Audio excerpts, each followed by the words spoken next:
ശിവരാത്രി മാഘമാസത്തിലെ കൃഷ്ണപക്ഷ ചതുർദശി ദിവസമാണ് ശിവരാത്രി. ദേവന്മാരും അസുരന്മാരും ചേർന്ന് അമൃതിനു വേണ്ടി പാലാഴി കടഞ്ഞപ്പോൾ വാസുകി സർപ്പത്തിൽ നിന്ന് പുറത്തു വന്ന കാളകൂട വിഷത്തെ ലോക നന്മയ്ക്കു വേണ്ടി മഹാദേവൻ കുടിച്ചു.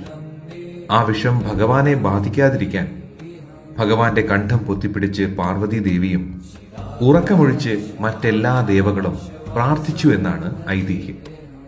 അതിന്റെ സ്മരണയ്ക്കാണ് ശിവരാത്രി ദിവസം ഭക്തജനങ്ങൾ ഉറക്കമിളച്ചിരുന്ന് ശിവസ്തുതി ചൊല്ലുകയും പ്രാർത്ഥിക്കുകയും ഒക്കെ ചെയ്യുന്നത്.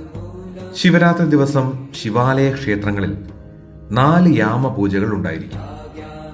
ഈ 4 യാമപൂജകളും വ്രതമനുഷ്ഠിച്ച് തൊഴുതു പ്രാർത്ഥിച്ചാൽ സർവ്വ ഐശ്വര്യവും നന്മയും ഉണ്ടാകുമെന്നാണ് വിശ്വാസം. ശിവരാത്രി ദിവസം ആദ്യ യാമപൂജ വൈകുന്നേരം 6:30-നാണ്.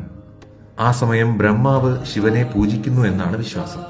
രാത്രി 9:30-നുള്ള രണ്ടാമത്തെ യാമപൂജയിൽ വിഷ്ണു ഭഗവാൻ ശിവനെ പൂജിക്കുന്നു.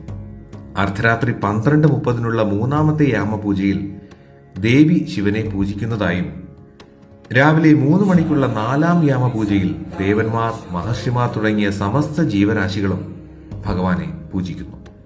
ഈ പൂജകളിൽ പങ്കെടുത്ത് പ്രാർത്ഥിച്ചാൽ സർവൈശ്വര്യവും ഉണ്ടാകുമെന്നാണ് വിശ്വാസം.